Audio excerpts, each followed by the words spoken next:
Okay. Today I have Kiran Manral, an author who I have really admired for several years. I have read some of her books, and her books are just getting interesting every year. I've known her for the romantic relationship stories, to some of the really gorgeous looking covers of her books. Uh, some thrillers, mystery, and now this fantasy novel, I would say. I don't know if fantasy is the right word, but this new book that she has come up with, it's called All Those Who Wander. And Kiran, many welcome, like big welcome. And please tell us about this new book that you've written. Thank you so much, Priyanka. Thanks for having me on this show. And thanks for all the support that Writersmelon has given me over the years. I'm indeed very grateful to you guys. You've been very supportive and very championing of all that I've written way back from the romance books, which was, I think, over 10 years ago, 10, 12 years ago now. So you have seen the journey that I've been through. I think I started out writing romances, as you know, is expected, and romances do sell, they sell very well. And then I sort of came to a fork in my life and I said, do I want to continue writing this, and or do I want to write stuff that is in my head, because there's a lot of strange stuff in my head. So that's how the very beautiful cover books came about, but the ones that are really strange. And All Those Who Wander is I think we all live with regrets, don't we? We all think that maybe if something had turned out differently at some point in our life, what would have happened? How would our lives have changed? So it basically began with the premise of what if I bring future self in the same space as the child, as the past self, and how could I do that? And would there be repercussions if one changed anything about the past? And I think there's always been a lot of debate over this. Science fiction has always talked about time travel and going back, and maybe doing away with with characters like Hitler, and how would the domino effect be of changing one moment in history. And so I sort of resolved that by having multiverses. So in All Those Who Wander, which I think people have given up trying to classify. Some have said it's science fiction, some have said it's horror, some have said it's So I'm not the fantasy. only one who's making fool of herself. Okay, thank God. No, not at all. Because I don't want the books to be, slotted very neatly that into this is the genre. It's got science fiction elements. It's got because first is time travel, future, past. There is horror. There's quite a big dose of horror. There's a bit of romance also. There's emotional drama. It's very there's fantasy. There's lots of it. There's many different elements to the book, and I refuse to, anymore write books that fit into specific genres. And I think as readers also we need to experiment. And you've read my work, so the thrillers, as you say, none of them come easy. None of them are easy reading. None of them have nice closed endings with, neatly gift wrapped with the tied with the It bows. disturbs you sometimes as a reader. I was just wondering what must be going in her head while she was writing it. It was just disturbing me. At one point, I was like, oh my God. So I want to do that. I want the book to stay with you after you've closed it and put it down, and then I want you to keep thinking about what now, what next, what will happen, and I hope I'm able to do that with some of my books. Yes.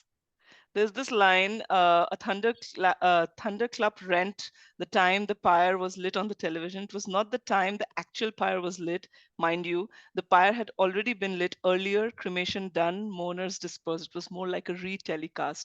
I mean, I was just wondering, I mean, these things would be probably easier to put on, let's say, in a visual format, but when you're actually trying to write these write these incidences through words, if you're trying to express it, and if you want the reader has a big responsibility here, I think, to actually imagine it and translate it completely to what the author is trying to say. It almost felt like I am talking to the characters through some telepathy or something. So it was a very different experience. So tell us, how did this romance writer transform into someone who's writing books like Face at the Window? That Face at the Window is also, by the way, a very intriguing cover. So how did you transform into, were you always reading these kind of books, or were you always thinking that you would write something that's so I don't know the right word, so disturbing, or so shaking the whole you know the whole body of work that you have anyways put out? How was it? How was this transition? So I'm a reader who reads P.G. Woodhouse and I read Stephen King. Okay. So I go the gamut as a reader. So I think I've gone the gamut as a writer also. So it's not romance. If you notice, it's humor that I Yes, wrote. yes, exactly. It may be couched in romance because romance is easier to sell than humor, but it's always been humor that I wrote. So I've gone from humor to thriller, and Face at the Window, by the way, and my horror writing, by the way, it just got listed as amongst the six most something writers of Asia and the Pacific Islands. So there are six authors were mentioned there, and among them are the author of The Ring and Dark Water. So I'm very honored to be on that list. Wow. But yeah, I think I got a little tired of freshness and light and love and romance, and I think I'm at a point in life where I'm done with love and romance and like, okay, yeah, there was a phase when it was important, and maybe it is still important to some people, but I enjoy the dark side of things. I really enjoy it, and I enjoy writing about it in a very visceral kind of way. Yes. So the writing is very emotive. It's very, as you said, disturbing in parts. And I'm blessed that I have an editor. All Those Who Wander was edited by Rashmi Menon also, and Shiny Anthony, who did the main edits on it. So I was blessed to have both of them not temper it down a bit. I think Okay. except for there was one bit which was disturbed Shiny. She said there was no need to have it again. So that's the only bit I removed. But apart from that, I think the manuscript has gone much as it is, except of course Shiny tightened it a bit, and she really worked on it and made it more coherent because I tend to write a lot. So yeah, that's my journey. I think it's just exhaustion with romance and romantic tropes and tropes, and you come to a point where you wonder that there must be more to it than just romance. Uh, if you were to think of like two incidents in your life, or if it gets too personal, in general, in world, what would be those two things that you would like to change, or you would try time travel, and if you had the power, you would not let that happen? I think, my God, there are so many things that you would not like to happen. I think one, I would not like. I would try to stop the atomic bombs being Mm-hmm. exploded over. I mean, not like I had any say in the matter or anything, but I mean that is something that really disturbs me. The Holocaust, of course. Uh, then in India, I think the massacres that occurred, which each, but I mean, how many do you stop and where do you go? I mean, every invader, every conqueror, every war, we can be idealistic and hope that, you could stop all of that and all the suffering, the Bengal famine. There's so many incidents that you think of. Uh, Jallianwala Bagh. I mean, we are peppered with tremendous trauma. For the partition, I would, but this collective trauma is what shapes us as a people. Mm. And you change something and then you feel unanchored in a way because you don't have that to go back to, and you don't know what we may have been without this collective trauma. So Yes. I would Very. ideally like to change all of that, but I don't know if it would be a good thing or a bad. Looking at the future, how do you think this whole environment of books and content and everything is shaping up? What would be your and AI in general? How do you see the future for creators, for writers? It makes me very worried, to be honest. Now, AI is developing at such a rapid speed. Right now, it's just derivative. But who is to say when it becomes original? At Mm, what point, it will completely take over what we had the prerogative to do to create original content. Where would we be then?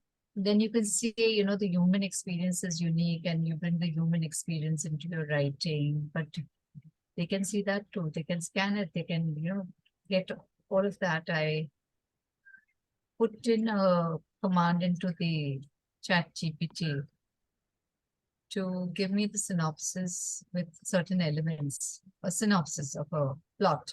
mm, And I gave certain elements. What it gave me many synopses, mm, variations. Within mm, 5 minutes, I mean, I had many. But they were all of books I'd already read before. mm. So Okay. right now it's very derivative, but Mm, it's not going to stay derivative for long. It's going to get original soon. I mean, we already had an engineer at Google who thought his machine had become sentient. And we've already seen a lot of debate about this. When will we reach singularity? When will the machines take over? People were saying it's going to be 2050, 2060, but the people who are working in this business are saying it can become as early as 2030. So it is worrying. It is worrying, Priyanka. And you are in the digital space. You know how it is. It's really worrying. I think so we're going to it's be redundant. so I have a view on that, and I understand when you say you're worried, but still there is some potential that we as human beings inherently have. My view on this is that whatever we do to the machines, at the end of the day, I think human brain is so complex and it is so unique. Probably there will be ways that we would still come out of it and would I don't know. At the end of the day, probably what we are trying to do is we are trying to see who is better and who can win over what. I think at a point when we are like working as friends with these tools and giving it the importance that it should get and not let it overpower, I think till then we are fine. I mean, when we start giving it too much importance and just feel helpless about it is when I think the real worry would start. But I don't know. I mean, for AI, this is how I feel. But for social media, my feelings have really, really evolved in the last few years. And and I just find sometimes it just consumes you so much and it becomes such a unimportant facet of your life. How do you feel about social media? So I tend to use it like a billboard for my work. Okay. I mean, I used to be pretty active earlier and I used to be posting stuff and commenting. And now it is just like whenever I'm sitting or I'm traveling in the car or whatever, or, I'm sitting having my lunch or something, that's when I post. Hmm. So I refuse to be dictated by social media. And thankfully, Mr. Musk has taken away my blue tick. So it's wonderful. Nobody's bothered about you anymore. Otherwise, the trolls see a blue tick and they used to descend on you immediately. So it's much more peaceful now. I think social media is wonderful because it let you connect with so many people across the world. I've made so many wonderful friends I would have never known, you know, face to face, Hmm. and they've become good friends offline as well. I've reconnected with old friends. I've learned about things, and I think the space is wonderful. It depends on what you choose to listen to and what you choose not to listen to. I have very honestly put all kinds of filters for my notifications, so I don't see half the stuff that comes at me. It seems And like you have reached like a different level of peace and yeah, I'm stillness like, in your life. I mean, now I couldn't be bothered about it. It's lovely. It's there. It's amusement. It's like you're strolling and fine. But I'm not going to let it affect me because I know what it is now. It's an echo chamber. Every single person has an agenda out there, Mm, and all that you shout and scream and get offended by and get outraged about, these are all things you're just becoming like a puppet in mm, some myriad person's manipulation of social opinion.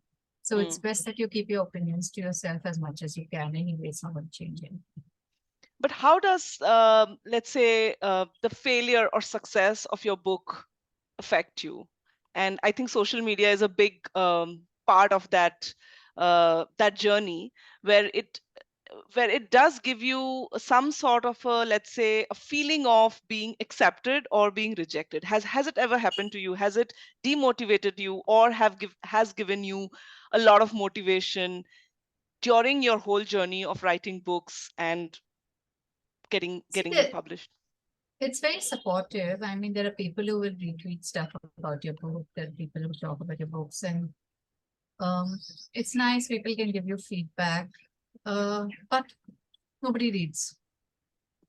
I have 70 odd thousand followers. I mean, even if 1% read some of my books, I would sell 7,000 copies of some of them. But no, some, of course, have sold more than that. But I'm just saying, if you just take 1% conversion rate, it should Mm, have worked out to that much. And then you plus on LinkedIn, you plus on Insta, you plus all those together, your blog subscribers. And I think it's some 80, 90, I don't know how many. mm, So going by that metric, if social media really helped, all the books would have, crossed 10K sales. All haven't. So you really can't take social media as anything. It's as just a a nice place to make a little noise about your work. And now the algorithms are so effed up anyway. So don't even bother about it. Just hope that people who read your book like it enough to recommend it to another reader. The best marketing tool you have is word of mouth, nothing Exactly, else. exactly. So you think that for you, what you have done over the period of time for making your books accessible or being talked about, uh, you have like really relied on word of mouth uh, as your main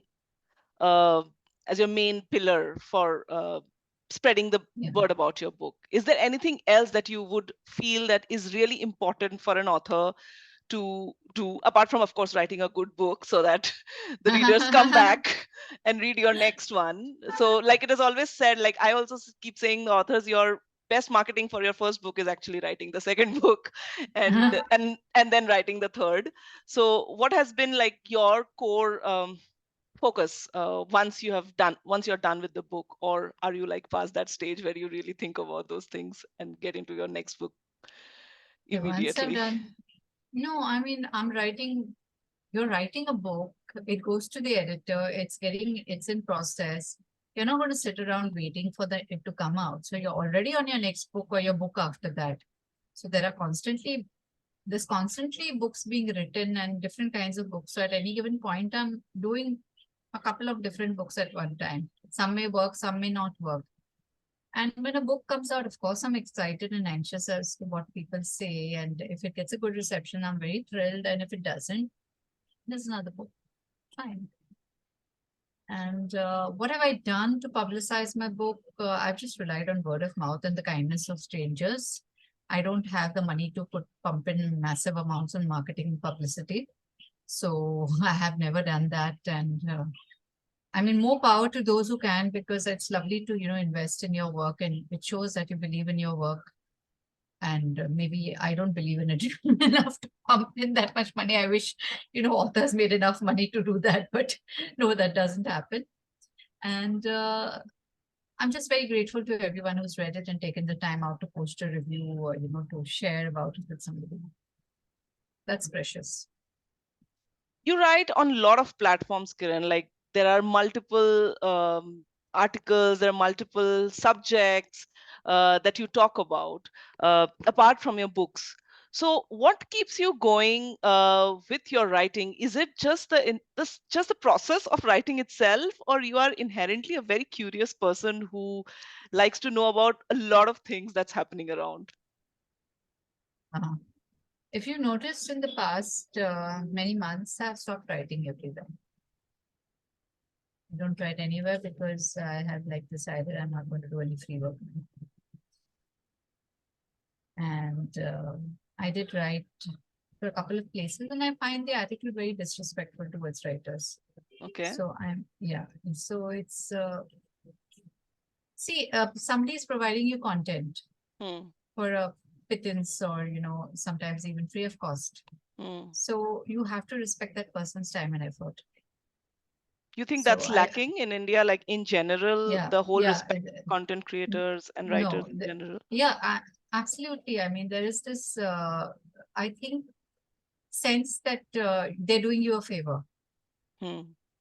So you don't really need that. I mean, at the end of the day, you're putting your opinion out, or your opinion piece out, and if you want it, fine. If you don't want it, fine. And you've asked me to write it, and then anyway, let me not get into that. So basically, I've not been writing into anywhere now. But what keeps me going? What now? I keep my opinions to myself, and I think the world is a better place. uh, I think I am inherently curious, Priyanka. So if you've been following my Twitter and my LinkedIn or my Facebook, you see I keep posting the weirdest kind of articles. Yes, I was just going to say that. So my reading is immense. It's not just Yes. fiction that I read. I'm reading across the spectrum. I'm reading everything from quantum physics to astronomy to Yes. science to spirituality to philosophy. I mean, there's an entire bucket of stuff that I keep reading. And then I think that gets reflected back in my writing and my what the books I produce. So I think somewhere there's a trade-off in that. Yes, exactly. I was just going to say that the number of articles that you post and the variation in them, like the different philosophies, and I don't know. I mean, just that itself is like such a big variety, because I think often as readers we are also in this whole internet space. We are also lost between choosing the right content for us, and nowadays it's basically the algorithms taking over, and they deciding on behalf of us what we should be reading. And that's why this whole space of books, I feel, is so intentional when it comes to consuming content, as compared to when you kind of scroll through the digital media, and then one thing leads to other thing leads to other, and then you are like lost in this whole tornado of content. So that way, I think it becomes very intentional when you know what you're getting into. Uh, I'm I'm really very what I should say. I'm very engrossed in this conversation. So sometimes I'm also forgetting what I'm going to ask you. So I think what I really wanted to ask you towards the end of this conversation was, what would be some of your real writing regime? I read a lot of places that you just get up and sit in front of your laptop, and that's about it. That's the way to go about it, right? So what would you say, let's say, those who are struggling in a situation where they don't know where to put their energies on when it comes to creativity? So it's not a laptop, it's a desktop. I can't write on a laptop. So if I'm traveling, I don't write because I just can't work from the laptop. Um, what would I say to those who are struggling to write and struggling to put their creative energies in some place? I don't have any wise words, but I can say that if you want to do something really badly, you make sure you do it. So if you're not finding the motivation to write, then you're probably not meant to write. If you're meant to write and that's that is part of you. It's like a junoon. I can't Hmm, explain it. You get hmm, up every day and you put it, even if you're just fiddling around changing fonts and putting commas, full stop. You hmm. will be with your work every day, and you Right. will make sure that you do something. And there are phases where the work doesn't happen. Like I think this past month, have not been really productive for me. But then I tell myself that sometimes the field needs to lay fallow. Hmm. And you can't constantly being outputting stuff. Some input has to go in, and I'm taking that as a great excuse to watch so much of Succession. And so uh, that's my excuse for the moment. But I think you make the time, you put in the effort, you put in the hours, you put butt to the seat. There is no other way to write. Hmm. There is nothing. I mean, there is no magic trick. There is no great mystery. There's no great technique. There's nothing you except read a lot and write a lot. So you're reading. I mean, I see a lot of people coming to me and saying like, I want to write a book. And then I ask them who are your favorite authors, and they have no favorite authors. I said, do you read? No, not really. How on earth are you qualified to write? Where are your tools to write? I mean, don't be Delusional. so confident that you know you can write well when you haven't read the work of the others who are writing. Maybe not in the same space, but in other genres or whatever. Just write, and then they will say that you know I don't want my writing to be influenced. And not writing to be influenced. You haven't even begun. When I started writing, I was majorly influenced by P.G. Woodhouse. It took me a lot to break out of that style and to find my own voice. And I Mhm. admit it, I mean, I owe him a great deal, but it was derivative writing. But it was because I read him so much and it seeped so much into me. So Hmm. you read a lot, you write a lot, you revise on the page, you put in the hours, there's nothing to it. That's about it. There's no magic formula. You can attend all the workshops you like. You can, you know, speak to as many people as you want. You can bombard established authors with emails and whatever, asking for advice and whatever. But unless you do the work, nothing is going to happen. So all that is like just frills and bells and whistles. Absolutely. Absolutely. One thing that you really like about, like the most desired trait of an author that you meet and that you come across, what is the most desirable trait according to you in an author? Apart from So reading a lot and writing well, of course. I have great admiration for authors who can market their work.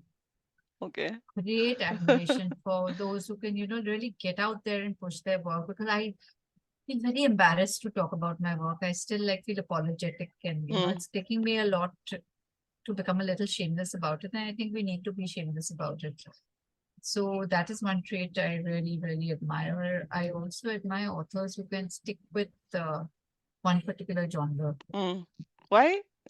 Isn't that something that you want to like break and come out No, of? I don't want to break because I admire their focus and their Focus. discipline Okay. to stick to that genre and to write only mythology, write only thrillers, write only romances. Because I'm so scattered and I'm so easily bored. I have such a low boredom threshold. I'll bore the socks off myself if I continue writing the same things. Even my thrillers, if you notice, one is a pure ghost story, One is one like is a science fiction, one is fantasy. emotional. Yeah, it's emotional drama. It's like a bad marriage. One is, you know, it's grieving and death, and it's also horror. So they're all different. Nothing Mm. within the same space. It's constantly changing. So I just can't write in the same space over and over again.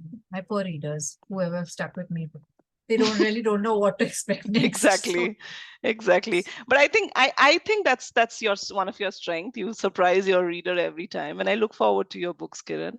And thank you so much for spending the time with me today and talking to me. I was really, really overwhelmed at some point after reading your book, but after talking to you, I feel great. thank you so much for having me, Priyanka. All the Thank very you. best. Thank you, Kiran. Thank Have a you. nice day. You too. Bye.